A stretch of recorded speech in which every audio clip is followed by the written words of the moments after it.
And just yesterday, he announced a pause on what is called a global set of reciprocal tariffs for all countries but China.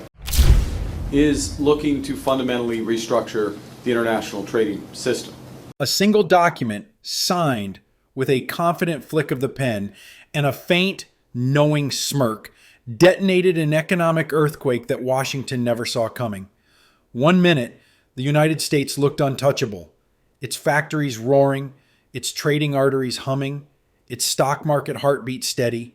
The next, assembly lines froze in mid-motion like a photograph of panic. Parts trapped on highways, robotic arms hanging limp, workers staring at silent conveyor belts that should have been spitting out cars every 90 seconds. On Wall Street, brokers refreshed screens, watching their tidy green columns dissolve into seas of red. The panic felt sudden, but it had been quietly calibrated for months. Behind the headlines of tariff threats and diplomatic chest thumping lay a master plan so precise that the first blow landed where it would hurt the most: the minerals that feed America's electric vehicle dreams. Canada, America's trusted neighbor, longtime ally, and supposedly polite partner, had just ripped the fuse out of the biggest industrial engine on Earth. The world's most integrated auto supply chain, spanning from Ontario's mines to Nevada's gigafactories, was suddenly amputated at the border. Nickel, lithium, cobalt, aluminum, gone. Overnight, the lifeblood of Tesla's battery packs and Ford's new EV platforms dried up. Within hours, assembly plants in California, Michigan, and Missouri slipped into emergency mode. By dawn the next day, hashtag after hashtag blazed across social media. Had auto Cold War, hashtag supply chain freeze, #Tesla trouble. But this wasn't simply a tariff spat or a neighborly disagreement. It was an opening gambit in a high-stakes war over the future of global manufacturing, and Canada's new Prime Minister, Mark Carney, was no rookie general. Backed by decades inside the halls of global finance, Carney understood leverage the way a grandmaster understands the chessboard. While Washington was nursing a hangover from its own 25% tariff swing, Carney swung back with a surgeon's scalpel, slicing into the exact swing state economies that had delivered Donald Trump the White House and his mandate for economic brinkmanship. Factories in Ohio, dealerships in Pennsylvania, and logistics hubs in Michigan felt the cut in days. So how did a country renowned for maple syrup, hockey, and polite handshakes become the architect of America's biggest industrial nightmare? Was this the moment the United States lost not only a trade partner, but its final grip on global auto dominance? The answers lie in 15 interconnected shocks, each more jaw-dropping than the last, that unfolded in rapid-fire succession. Strap in. The assembly line of revelation starts now, and if you think the first hit was brutal, wait until you see who steps in to finish the job. It began, ironically, as a show of strength. On a blustery Friday afternoon, President Donald Trump strode to a podium draped in American flags and promised to put American cars first by slapping a blanket 25% tariff on Canadian auto exports. In Trump's world, this move was pure political gold, a chance to flex economic muscle, rally Rust Belt voters, and score a quick headline about standing up to foreign competition. Cameras flashed, supporters cheered, and pundits filled primetime slots with speculation about how Canada, America's friendly backyard, would surely fall in line. But Ottawa didn't blink. In fact, it barely paused. Newly elected Prime Minister Mark Carney, former governor of both the Bank of Canada and the Bank of England, understood financial pressure like few leaders on the planet. Where Trump wielded tariffs like a sledgehammer, Carney pulled out a set of precision tools. His response targeted not the entire U.S. economy, but the sectors that mattered most to voters in key swing states. He focused on electric vehicle components, battery minerals, and cross-border parts that flowed into Ohio, Michigan, and Pennsylvania, places Trump needed happy. Carney waited exactly 48 hours, just long enough for markets to assume Canada would retaliate with symmetrical duties. Then his government released a surgical list of counter tariffs that read like a map of America's industrial heart. nickel, lithium, aluminum, materials indispensable to EV batteries, were hit with fees so steep that suppliers had to halt shipments or watch their margins evaporate.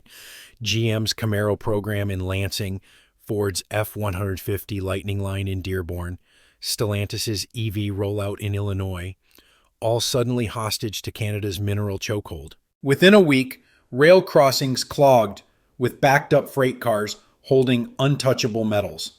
Truck drivers sat for days at border checkpoints while new paperwork requirements flipped hourly. U.S. parts managers frantically called Canadian suppliers only to be told, "We'd love to help, but we can't move a single ingot until this tariff schedule stabilizes." Meanwhile, Carney staged press conferences alongside miners in Sudbury and Thunder Bay, heralding a rules-based trade defense against American bullying. He wasn't shouting, he was calmly explaining, while the U.S. public relations machine fumed at the narrative being flipped on its head. By the time Washington realized it had been outmaneuvered, the damage was already cascading. Battery-grade nickel prices surged 35% in 2 days. Lithium carbonate contracts skyrocketed. Analysts on CNBC began asking an uncomfortable question. Had the U.S. just pushed its closest ally into the arms of its fiercest competitor? The answer would come sooner than anyone expected, and it would arrive wrapped in the unmistakable scent of burning rubber and Wall Street panic. Tesla's entire business model rests on two non-negotiable pillars: speed and scale. Gigafactories run 23 hours a day, battery lines race faster than human eyes can track, and delivery promises are measured in weeks, not months. But all that velocity assumes one thing: an uninterrupted river of raw materials. With Canada's counter tariffs, that river dried up overnight. Inside Tesla's Nevada Gigafactory, automated guidance vehicles that usually whiz like choreographed dancers stood idle, their cargo bays empty. The plant's internal dashboard, a massive screen tracking every pallet of nickel, aluminum, and lithium, lit up bright red in row after row. Shipping managers made frantic calls to Canadian smelters only to get the same answer: "Our trucks can't clear the border without paying penalties that wipe out our profit." Meanwhile, the company's California battery facility began rationing cathode materials, forcing engineers to slow production cycles. Seconds lost became minutes, minutes became hours, hours became days. Elon Musk took to social media with characteristic defiance, firing off memes and not so subtle jabs at short-sighted trade policies. But behind closed doors, Tesla's finance team began wargaming doomsday scenarios. What if raw material costs stayed triple their normal price for a month? What if shipments didn't resume for a quarter? Each spreadsheet came back uglier than the last. Every $1,000 cost increase on a Model 3's battery pack threatened hundreds of millions in annual revenue. Investors smelled blood. Tesla's stock price, already volatile, plunged 8% in a single trading session, the biggest one-day drop since 2022's Twitter takeover fiasco. Analysts downgraded the stock, citing supply chain fragility. Headlines blared, "The day Tesla's invincibility cracked." And yet, the wider market had barely started absorbing how interconnected the pain would be. If Tesla, the poster child for American innovation, could be kneecapped by a single country's counter tariff, what hope did legacy automakers have? Musk's lieutenants scrambled to find alternative mineral sources. Indonesia? Too far? Australia? Contracted out. Chile? Political unrest. Every option carried months-long lead times and price tags double or triple the norm. The Gigafactory team ran optimization algorithms to stretch existing material stockpiles, but math couldn't conjure nickel out of thin air. The factory slowed to a crawl. Delivery timelines slipped first by a week, then 2, then a month. Social media lit up with frustrated customers posting screenshots of delayed VIN assignments. The psychological blow was perhaps the worst. Tesla had cultivated an aura of logistical wizardry, an unspoken promise that while others stumbled, Tesla sprinted. Now, that promise lay in shreds before a global audience. In Ottawa, Carney's advisors watched Tesla's plunge with quiet satisfaction. They meant to apply pressure, not annihilate, but the collateral damage was proving more spectacular than even they expected. If Tesla's pain unfolded on earnings calls and factory floors, the suffering of Ford, GM, and Stellantis exploded in the most public venue possible, the dealership showroom.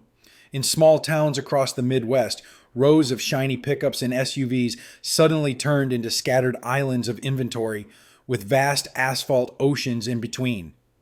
Customers who had timed trade-ins around spring sales events walked onto lots only to be told, "We've got one F-150 in white and, well, that's it." At first, dealers tried to mask the shortage with swagger. Balloons, inflatables, and deep-throated radio ads still promised unbeatable deals. But when a 3-week delay grew into 6 and then 8, the veneer cracked. Sales managers started adding $5,000 market adjustment stickers to whatever vehicles they did have, a desperate attempt to capture profit before inventory disappeared altogether. In Texas, a viral TikTok showed a Chevy dealer explaining a $15,000 price bump because no one knows when the next Silverado is coming. Comments erupted with outrage, but soon similar videos surfaced from Florida, Ohio, and California. The parts shortage hammered service bays even harder. A Ford Expedition needing a transmission sat on a lift for 41 days while the dealership canvassed the continent for a replacement built in Ontario. GM service centers rationed diagnostic chips. Stellantis dealers cannibalized new Jeeps for wiring harnesses to keep paying customers happy. Online automotive forums became support group echo chambers. Day 37 waiting for parts. Dealership says maybe August. Should I just buy foreign? Each thread eroded a bit more of the Buy American mystique. Across Wall Street, auto loan securitizations flashed warning signs. Historically, low delinquency rates ticked upward as customers balked at paying premiums for vehicles they couldn't get serviced. Analysts predicted that if shortages dragged into the summer, default rates could resemble the 2020 pandemic shock. Meanwhile, the used car market flipped upside down. 2-year-old trucks fetched more than brand new ones, if you could find them. Rental car fleets, normally a dumping ground for overproduction, auctioned aging inventory at a profit. But behind the immediate chaos lurked a darker trend: consumer confidence. Americans accustomed to driving off the lot in a day were now facing months-long uncertainties. Surveys showed a 15-point plunge in intent to purchase metrics for domestic vehicles, and each frustrated buyer represented not just a lost sale, but a potential lifetime customer fleeing to foreign brands perceived as more reliable. Canadian strategists monitored the meltdown with clinical detachment. Their objective wasn't to cause consumer riots. It was to remind Washington that supply chains built on trust can snap when that trust is abused. And while dealerships struggled to keep lights on, Carney prepared a move that weaponized geography itself. Mark Carney understood an inconvenient truth. Wars aren't always won with tanks and tariffs. Sometimes, a clipboard at a checkpoint can cripple an empire more effectively than any bullet. Within days of announcing mineral tariffs, Canada's Border Services Agency received enhanced compliance guidelines. On paper, it looked innocuous. Additional inspections for high-risk goods to ensure environmental and labor standard compliance. In practice, it meant every truck carrying auto parts faced new random inspections. Every pallet needed fresh paperwork. Every shipment could be flagged for a routine 72-hour assessment. Truck queues at the Windsor-Detroit Bridge hit 8 miles. Drivers burned diesel, hours, and patience. A single missed delivery destined for an assembly line in Oakville forced the entire shift to send workers home. In Buffalo, warehousing costs exploded as suppliers paid for storage while waiting for cross-border clearance. American logistics companies howled, but Canadian officials merely shrugged. "We're just ensuring everything meets regulations. Surely you support safe products?" Meanwhile, Carney embarked on a global charm offensive. At the World Economic Forum, he calmly framed Canada as the aggrieved party defending rules-based order against unilateral American aggression. European leaders nodded. Asian ministers took notes. In Brussels, a trade commissioner whispered to reporters that Canada's approach was measured compared to Washington's tantrum. The narrative flipped. The U.S. looked domineering, while Canada appeared principled. With each hour of border delay, assembly lines in the Midwest hemorrhaged money. Lean, just-in-time systems, the pride of 1980s efficiency revolutions, collapsed under the weight of just wait and guess. Suppliers began rerouting goods through Mexico or by sea, adding weeks to lead times. Factories tried to buffer stock, but warehouse footprints maxed out. Executives flew to Ottawa begging for exemptions. Carney's team politely listened and offered none. Yet the most consequential ripple effect lay thousands of miles south, where Beijing's trade negotiators saw an opening the size of a 4-lane highway. If America's northern border was clogged, why not build a new corridor through its southern flank, one that Washington couldn't block without alienating two countries at once? While Washington sparred with Ottawa, Beijing moved at lightning speed. Within 3 weeks of Canada's counter-tariffs, Chinese state-backed conglomerates sealed provisional agreements with Canadian mining giants to secure multi-year supplies of nickel, cobalt, and lithium, resources suddenly unavailable to Tesla and Ford. Simultaneously, Chinese EV makers like BYD and NIO inked deals with Mexican governors to build assembly plants just south of the Rio Grande. The genius of Beijing's play lay in geography and paperwork.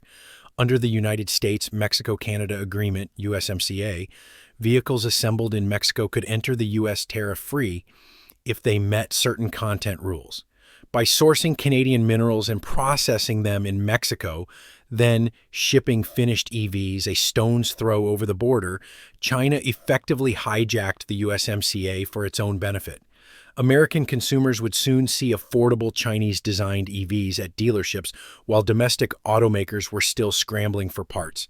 Wall Street analysts christened it the supply chain pincer.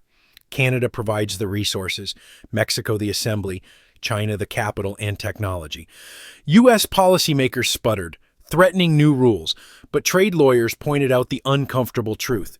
Short of scrapping the entire North American trade framework, Washington couldn't easily stop this pipeline without punishing Mexico or Canada even further. Chinese diplomats maintained a low profile, letting investment announcements speak volumes. At a groundbreaking in Nuevo Leon, a BYD executive smiled for cameras and praised the North American spirit of innovation. Reporters asked about U.S. retaliation. He replied, "We respect all local regulations." Off camera, Mexican officials celebrated the job creation while quietly acknowledging the geopolitical chess move unfolding. Back in Detroit, auto CEOs realized that the competitive battlefield had shifted. It wasn't just about tariffs or mineral costs, it was about market share. If Chinese cars could undercut U.S. models on price and availability, brand loyalty might not save Big Three stalwarts. Shareholder calls turned tense. Future product planning slid into chaos.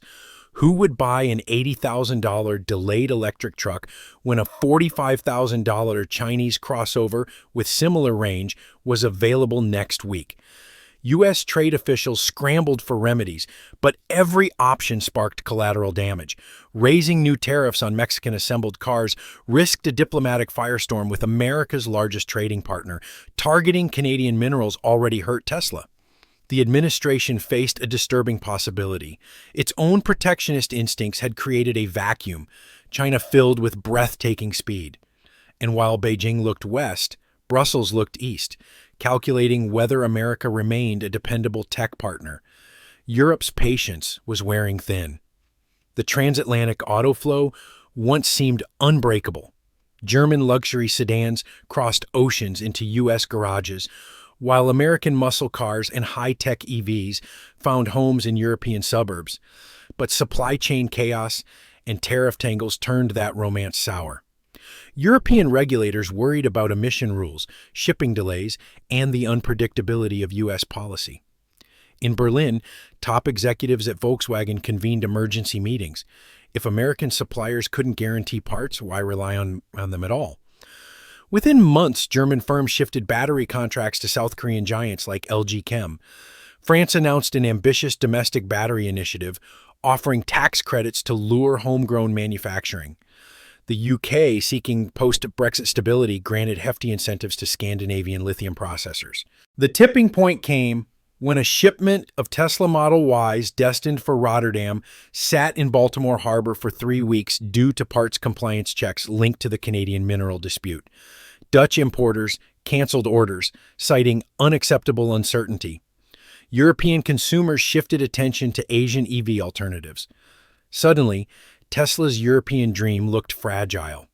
Meanwhile, EU trade officials drafted contingency plans to reduce dependence on U.S. tech components across industries. A leaked memo described the U.S. as a high-volatility partner. American diplomats protested, but the damage was psychological as much as economic. Trust, once lost, is hard to regain. Ford's Flat Rock plant in Michigan produced Mustangs for generations, its roar a soundtrack for the community. One June morning, that roar fell silent. Temporary pause, executives said. Workers knew better. Within days, GM's Lordstown facility in Ohio furloughed shifts, citing supply turbulence. Stellantis idled Belvedere in Illinois. The pink slip avalanche had begun. For every big three shut down, 10 smaller suppliers followed. A seat foam factory in Dayton closed, laying off 700. A wiring harness shop in Grand Rapids filed for bankruptcy. Truck drivers found themselves stranded, loads canceled, per-mile pay evaporating. Local diners, reliant on lunch crowds from nearby plants, shuttered until further notice. The ripple effects were personal and devastating. Families missed mortgage payments. Pickup trucks were repossessed. Township tax bases shrank, threatening school budgets. It wasn't a recession on paper. It was an unspoken depression in real life, measured in darkened windows and silent assembly lines. Union leaders tried rallying marches, but turnout dwindled as hope faded. Private Facebook groups for laid-off workers filled with stories of overnight hardship.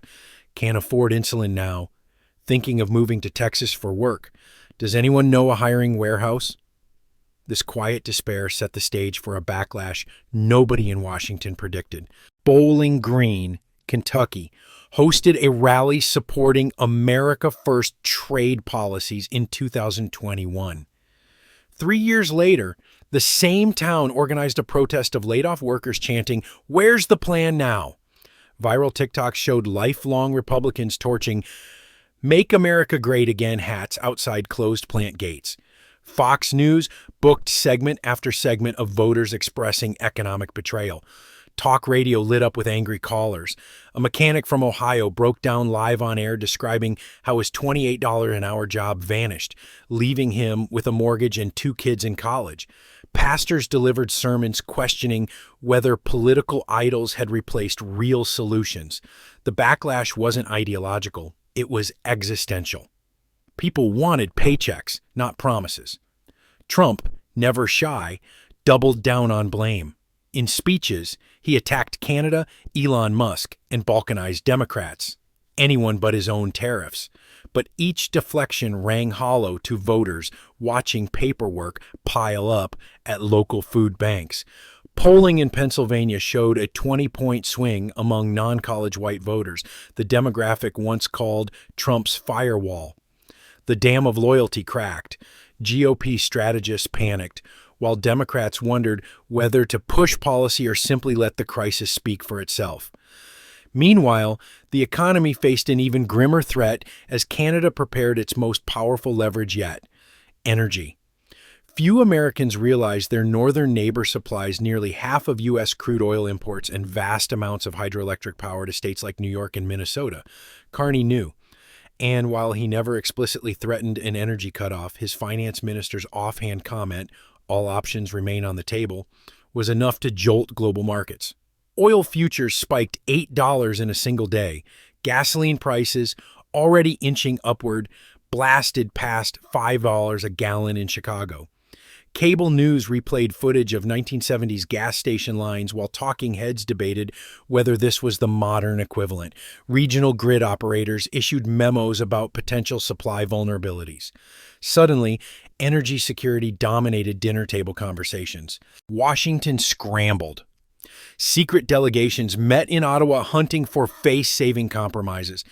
Canada, enjoying its newfound leverage, spoke in measured tones about environmental standards and mutual respect. Translation: reverse the tariffs or brace for a winter of discontent. White House aides floated strategic reserve releases, but analysts noted those barrels would barely cover a month of lost Canadian supply.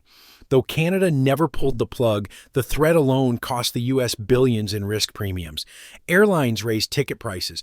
Trucking firms added fuel surcharges that rippled into food costs. Inflation, once related to supply chain hiccups, now felt baked into daily life. Determined to fulfill campaign promises, the administration accelerated deportations and tightened work visa approvals. In theory, this would open up jobs for citizens. In practice, farms from California to Georgia watched experienced crews vanish overnight. Rows of strawberries spoiled in the sun. Dairy barns went understaffed. Harvest schedules disintegrated. Manufacturers felt the pinch too. Many relied on documented and undocumented immigrants for manual but crucial tasks: welding, machine operation, packaging. When immigration raids hit industrial parks in Texas, production lines stalled. An automotive seat supplier shut down for 3 weeks and lost its Ford contract, triggering another wave of layoffs further up the chain. Food prices, already sensitive to fuel surcharges, spiked again as shortages hit grocery shelves.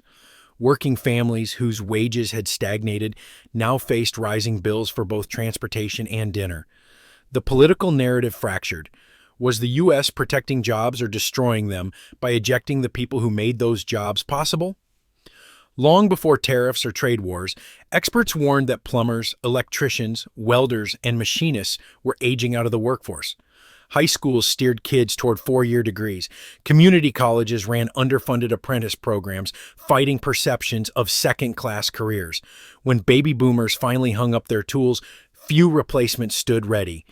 The auto collapse exposed this soft underbelly.